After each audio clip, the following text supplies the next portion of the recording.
नमस्कार। आपका स्वागत है आस्था स्टूडियो में। अजा एकादशी व्रत भाद्रपद कृष्ण पक्ष की एकादशी अजा या कामिका एकादशी के नाम से जानी जाती है।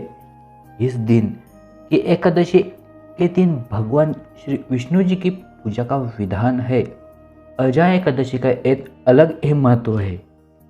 समस्त उपवासों में अजा एकादशी के व्रत श्रेष्ठतम कहे गए हैं। एकादशी व्रत को रखने वाले व्यक्ति को अपने चित्त, इंद्रियों, आहार और व्यवहार पर संयम रखना होता है। अजा एकादशी व्रत का उपवास व्यक्ति को अर्थ, काम से ऊपर उठकर मोक्ष और धर्म के मार्ग पर चलने की प्रेरणा देता है। यह व्रत प्राचीन समय में यथावत चल रहा है। इस व्रत का आधार पौराणिक, वैज्ञानिक और संतुलित जीवन है। इस उपवास के विषय में यह मान्यता है कि उपवास के फल स्वरूप में मिलने वाले फल अश्वमेघ यज्ञ, कठिन तपस्या, तीर्थों में स्नान, दान आदि से मिलने वाले फलों से भी अधिक होते हैं।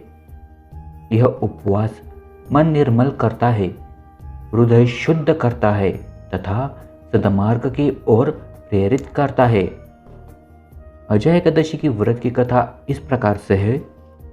कुंती पुत्र युधिष्ठिर कहने लगे कि हे भगवान, भाद्रपद कृष्ण एकादशी का क्या नाम है? व्रत करने की विधि तथा इसका महात्म्य कृपा करके कहिए। मधुसूदन कहने लगे कि इस एकादशी का नाम अजा है। यह सब प्रकार के समस्त पापों का नाश करने वाली है। जो मनुष्य इस दिन भगवान श्री ऋषिकेश जी की पूजा करता है उसको वैकुंठ की प्राप्ति अवश्य होती है। अब आप इसकी कथा सुनिए। प्राचीन काल में हरिश्चंद्र नामक एक चक्रवर्ती राजा राज्य करता था। उसने किसी कर्म के वशीभूत होकर अपना सारा राज्य व धन त्याग दिया, साथ ही अपनी स्त्री, पुत्र तथा स्वयं को बेच दिया। वह राजा चांडाल का दास बनकर सत्य को धारण करता हुआ मृतकों का वस्त्र ग्रहण करता था, मगर किसी प्रकार से सत्य से विचलित नहीं हुआ। कई बार राजा चिंता के समुद्र में डूबकर अपने मन में विचार करने लगता था कि मैं कहाँ जाऊं, क्या करूं जिससे मेरा उद्धार हो। इस प्रकार राजा को कई वर्ष बीत गए।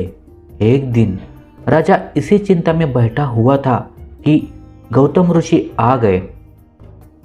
राजा ने उन्हें देखकर प्रणाम किया और अपनी सारी दुख भरी कहानी कह सुनाई।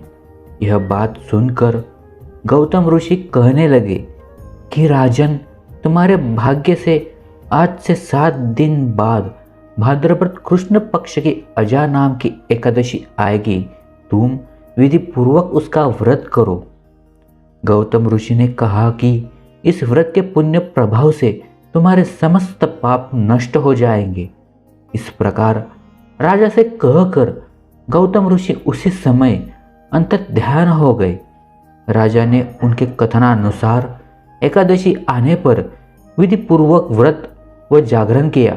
उस व्रत के प्रभाव से राजा के समस्त पाप नष्ट हो गए। स्वर्ग से बाजे बजाने लगे और पुष्पों की वर्षा होने लगी। उसने अपने मृतक पुत्र को जीवित और अपनी स्त्री को वस्त्र तथा आभूषण से युक्त देखा। व्रत के प्रभाव से राजा को पुनः राज्य मिल गया। अंत में वह अपने परिवार सहित स्वर्ग को गया।